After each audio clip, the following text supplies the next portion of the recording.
गैर राजनीतिक जड़ें काशीराम जी कहा करते थे,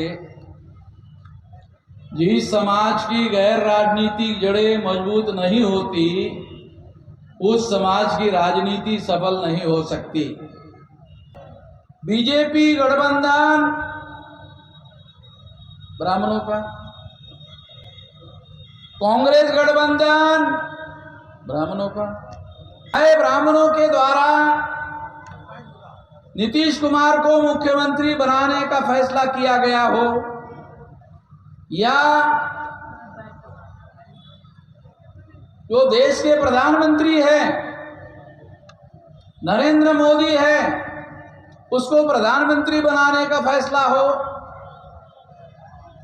ये दोनों फैसले ब्राह्मणों के द्वारा किए गए हैं।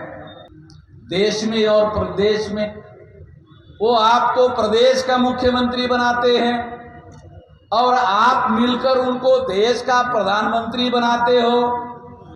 तो ये जो एक बीजेपी गठबंधन है और एक कांग्रेस गठबंधन है, आमतौर पर बिहार के चुनाव में इन्हीं लोगों के बीच में लड़ाई होती है, ऐसा बिहार के लोग मानते हैं। या तो कांग्रेस गठबंधन है या तो बीजेपी गठबंधन है, इन्हीं लोगों के बीच में लड़ाई है, ऐसा हमारे लोग मानते हैं। बीजेपी गठबंधन ब्राह्मणों का, कांग्रेस गठबंधन ब्राह्मणों का, दोनों गठबंधन ब्राह्मणों के हैं। और ये दोनों गठबंधन जिसके नेता बीजेपी के और कांग्रेस के संस्थापक और नेता ब्राह्मणों के हैं। चाहे ब्राह्मणों के द्वारा नीतीश कुमार को मुख्यमंत्री बनाने का फैसला किया गया हो, या जो देश के प्रधानमंत्री हैं नरेंद्र मोदी है उसको प्रधानमंत्री बनाने का फैसला हो, ये दोनों फैसले ब्राह्मणों के द्वारा किए गए हैं। ये ध्यान रखने का जरूरी है, ये समझना जरूरी है कि ब्राह्मणों के जो दल है, संगठन है, इन लोगों को या तो मुख्यमंत्री नॉमिनेट करते हैं या तो प्रधानमंत्री नॉमिनेट करते हैं। तो ये दोनों मुख्यमंत्री या प्रधानमंत्री एक नॉमिनेटेड मुख्यमंत्री या प्रधानमंत्री है। कितने लोगों को ये बात समझ में आती है नॉमिनेटेड और इलेक्टेड में फर्क होता है? हमारे लोगों को तो ये भी समझ में नहीं आता कि नॉमिनेटेड और इलेक्टेड। नॉमिनेटेड का मतलब है नामधारी, इलेक्टेड का मतलब है चुने हुए। वो एक अंग्रेजी में है और एक हिंदी में आपको ट्रांसलेट करके बता रहा हूं। तो जो नामधारी गठबंधन बनाए हुए हैं और इसमें हमारे बैकवर्ड क्लासेस के लोग सहभागी होते हैं, तो निश्चित रूप से क्या होता है,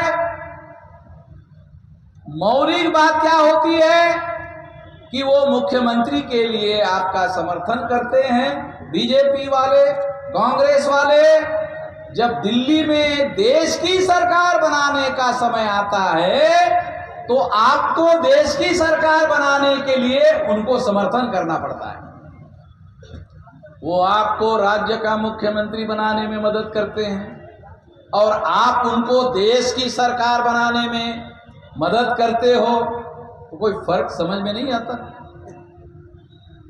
देश में और प्रदेश में वो आपको प्रदेश का मुख्यमंत्री बनाते हैं और आप मिलकर उनको देश का प्रधानमंत्री बनाते हो।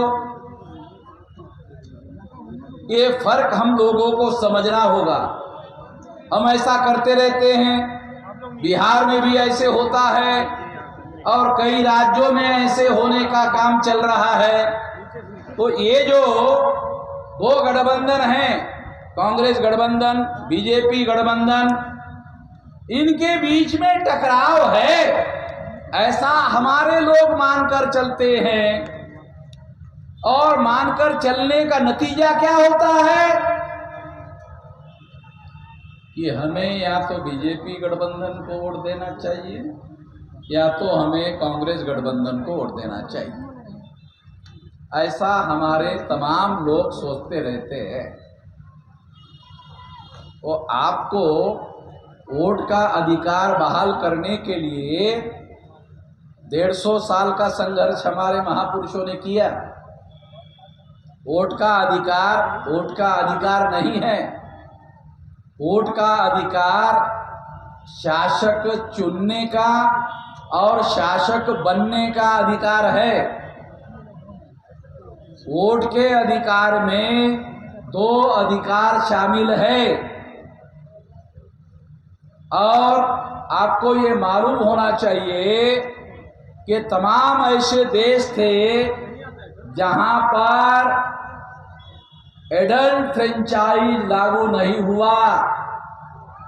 भारत एकमात्र ऐसा देश है 26 जनवरी 1950 को एडल्ट फ्रेंचाइज लागू हुआ। विदेशों में, अमेरिका में, यूरोप में क्या हुआ था, उन देशों में क्या हुआ था, पढ़े लिखे लोगों को वोट का अधिकार मिला था। एक दूसरा था टैक्स पेयर लोगों को वोट का अधिकार था।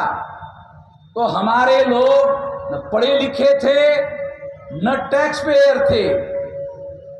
अगर यूरोप के अनुसार वोट का अधिकार दिया गया होता तो हमारे लोगों को वोट का अधिकार नहीं मिलता।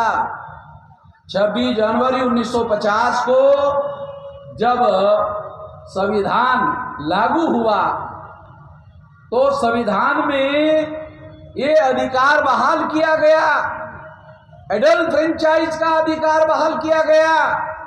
ये एडल्ट फ्रेंचाइज का क्या मतलब है? एडल्ट का मतलब है प्रौढ़, और प्रौढ़ का मतलब 26 जनवरी 1950 को प्रौढ़ का मतलब था जिसकी उम्र 21 साल पूरी हुई है। उसका पढ़ा लिखा होना जरूरी नहीं, उसका टैक्स पे करना जरूरी नहीं। मगर अमेरिका में, यूरोप में पढ़ा लिखा होना जरूरी था और टैक्स पे करना जरूरी था। बाबा साहब आम्बेडकर ने एक नया तरीका ढूंढकर निकाला, टैक्स पेयर नहीं, पढ़ा लिखा नहीं, एक नया तरीका। उस तरीके का नाम था एडल्ट फ्रेंचाइज, हिंदी में प्रौढ़ मताधिकार।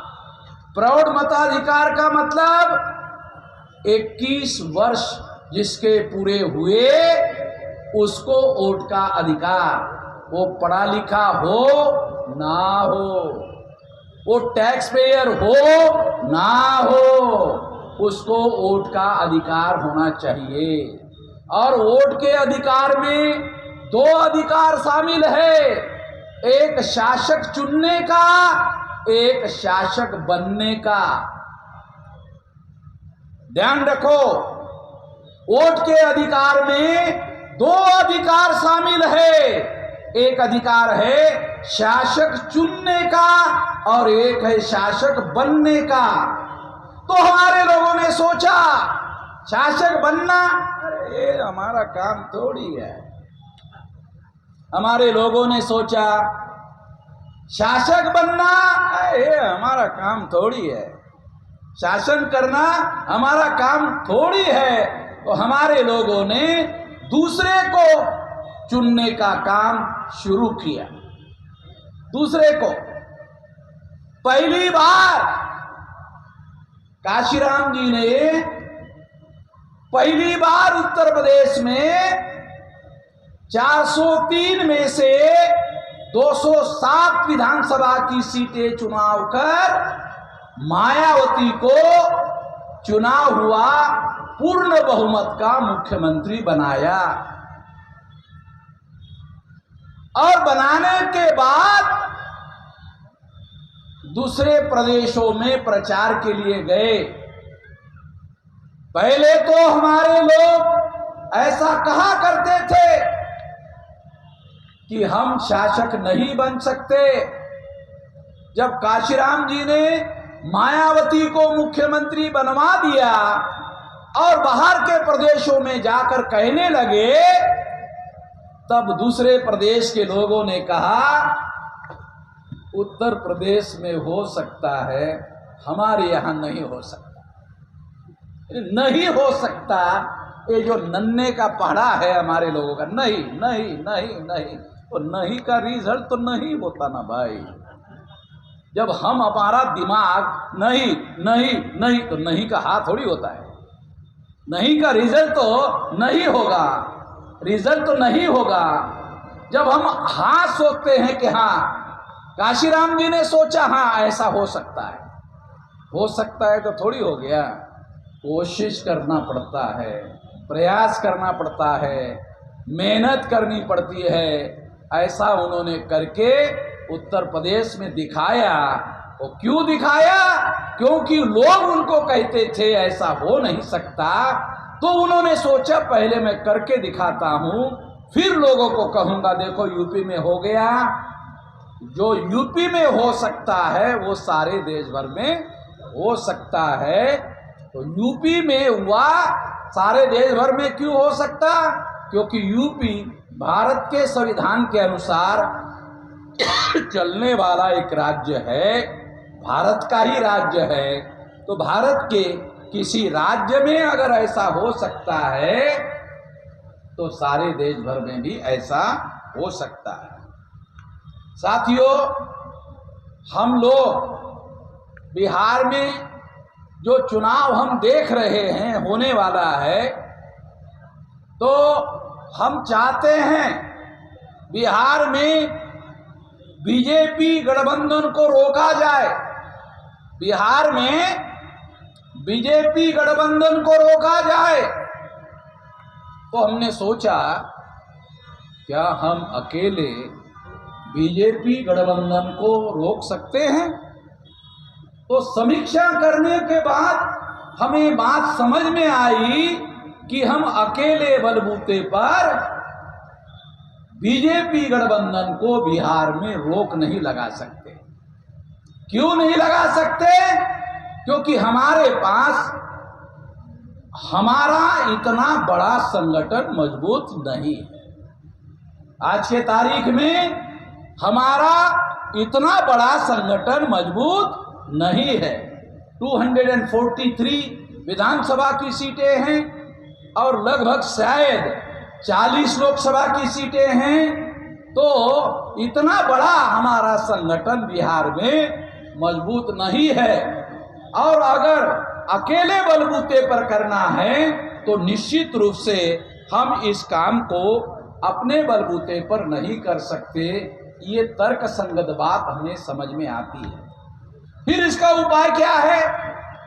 फिर इसका उपाय है कि हमें अपना संगठन अगर कमजोर है तो अपना संगठन मजबूत करना होगा। अपना संगठन मजबूत करना होगा। मजबूत करने के बाद हम ऐसा कर सकते हैं, क्योंकि मजबूत करना होगा। और क्योंकि राष्ट्रीय स्तर का संगठन है, राष्ट्रीय स्तर पर मजबूत करना है, राष्ट्रीय स्तर में बिहार भी शामिल है, तो बिहार को हमें आने वाले चुनाव के पहले पहले बिहार में ज्यादा मजबूत करना होगा। बिहार के विधानसभा चुनाव के पहले जल्दी कैसे मजबूत होगा? इतने कम समय में मजबूत कैसे होगा? तो हमने एक रास्ता ढूंढ कर निकाला। वो रास्ता ये है कि हम लोग जल्दी ही, यानी ज्यादा से ज्यादा 8 दिन, जल्दी ही 8 दिन में बिहार में, सारे बिहार में 243 विधानसभा सीटों में पहुंचने वाली एक परिवर्तन यात्रा, बिहार परिवर्तन यात्रा हम शुरू करेंगे।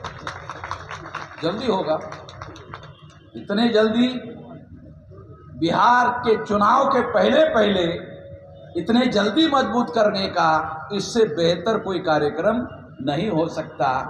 इसलिए 4 जुलाई से, अभी जून चल रहा है, अभी जून चल रहा है और ज्यादा समय नहीं है, ज्यादा से ज्यादा 8 दिन का समय है 4 जुलाई के लिए।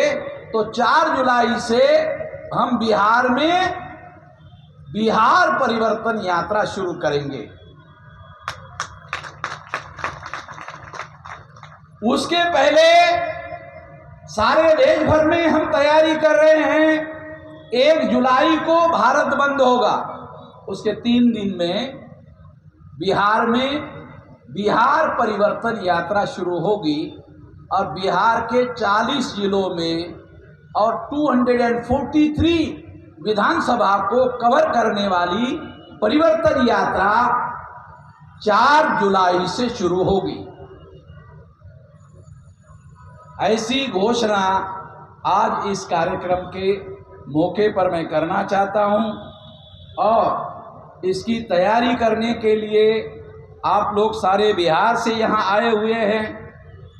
जब बिहार से आप लोग आए हुए हैं तो बिहार के सारे जिले से आए हुए जो लोग हैं वो अपने अपने जिले में बिहार परिवर्तन यात्रा की तैयारी शुरू करें। इतना ही इस मौके पर मैं कहना चाहता हूँ।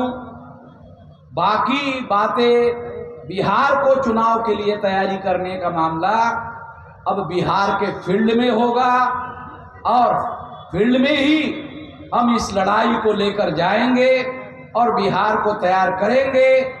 इस कार्यक्रम में आप साथ सहयोग और समर्थन देंगे, इस आशा और विश्वास के साथ आपने मेरी बात ध्यान से सुनी, इसके लिए आभार, धन्यवाद।